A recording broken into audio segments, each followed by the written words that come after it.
Okay, let's pick up with part three. If you're just joining us, there are two previous videos that are looking at Andrew Jackson, so be sure to check those out first. So we're picking up with the Webster-Haines debate right here, which was between two different prominent regional politicians regarding the future or I guess, ethics of a tariff. Right, and so we see one representative, prominent representative from the Northeast, Daniel Webster from Massachusetts, a senator, and Senator Robert Haines, who was from South Carolina. So Robert Haines is fundamentally opposed to protective tariffs, and Daniel Webster is in support of them. The two of them ultimately clash. Whoops. And the response to this debate is actually, in many ways, I think, more significant because the nullification crisis is one of the large responses to this debate. So if you want to know more about the Webster-Haines debate, feel free to ask. But I want to actually get more into the reason why ultimately all of this matters. I want to talk more about this cartooning class, right? And we'll talk about why John C. Calhoun is ultimately the subject of this. But in any case, let me just briefly explain what the tariff is and why the South Carolina reaction, including Robert Haines' reaction, as well as John C. Calhoun, is going to result in the nullification crisis. Right. So in any case, the uh, the tariff of 1832 was largely, again, just building off of previous tariffs that had already been passed, including the tariff of abominations that we talked about in the previous videos. So in any case, when the 1832 tariff is passed, John C. Calhoun, who was the vice president, and he also was from South Carolina, ends up vehemently opposing the tariff, right? So John C. Calhoun is totally in the same camp as Robert Haines. The problem, though, is that John C. Calhoun, again, is the vice president. So, to what extent is he sort of obligated to just get behind his own president, who seems to be much less inclined to oppose this tariff, despite his southern background, right?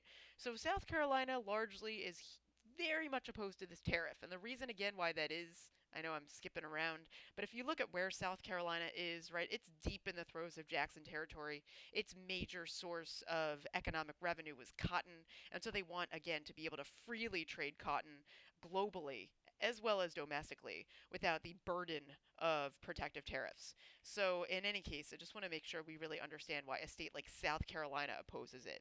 But Andrew Jackson actually felt like nullifying a tariff, which, just so that we're clear, nullifying simply means that a state, in this case, because they were opposed to the tariff, reserve the right to declare that tariff null and void, right? Nullification isn't really official, it's not constitutional, but we did see this happen previously with the Alien and Sedition Acts, right? The Virginia and Kentucky resolutions, right, effectively nullified the Alien and Sedition Acts back in the late 18th century when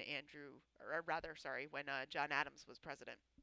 In any case, what Andrew Jackson said as a result of this nullification was the Union, it must be preserved. In other words, he thought that what was more important was not nullifying things based on states' rights, but rather coming to a national compromise, right, for the benefit of the entire country. So actually, Andrew Jackson basically opposed John C. Calhoun in this regard. Henry Clay, or just as an aside, it's not written here, but there was a force bill that was passed afterwards by Congress that essentially forced the state of South Carolina to adhere to this tariff, right, to not be able to nullify it. And then Henry Clay eventually, right, we kind of know Henry Clay already as a great compromiser, right? He is we remember him rather from the American system. He's going to play a major role in some upcoming compromises. But Henry Clay's solution to this is to pass a compromise tariff, right? And essentially, what this tariff is a tariff that will gradually reduce to the 1816 levels over time, right? And so the states like South Carolina, who argue that this tariff is too high and it's too prohibitive, will eventually get what they want by seeing that their tariff will gradually lower over time, right?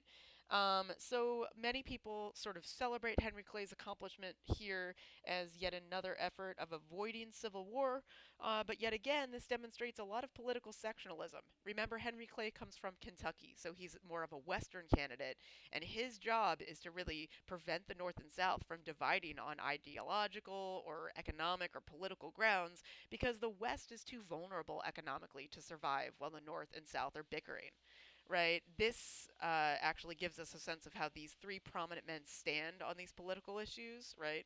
Daniel Webster of Massachusetts believed that liberty and union, now and forever, one and inseparable, right? In other words, his belief was that the only way to preserve liberty would be to have a strong central government. Andrew Jackson, I suppose, took maybe more of a middle of the road approach, but nonetheless, you could say that he took more of Webster's side in this whole argument because he again said our federal union, it must be preserved. And then Calhoun retorted in a rather bitter way by saying the union next to our liberty most dear, right? So basically, what Calhoun is saying is that the union is preserved at the stake of people's individual liberties. So Calhoun is very upset by this. Calhoun resigns as Andrew Jackson's president, or vice president rather, and so when Andrew Jackson runs for re-election in 1832, he will have a new running mate, and that will be Martin Van Buren, right? Just another fun cartoon, right? Again, this is actually a nod to Henry Clay's compromise, but it's a way to arguably get Henry Clay to just shut up Andrew Jackson from, crying afoul of this nullification crisis and to just ultimately move forward with this compromise tariff. Okay, we're going to pick up with Indian removal next. I want to keep these videos kind of short at a reasonable length for you to digest, so stay tuned and thanks.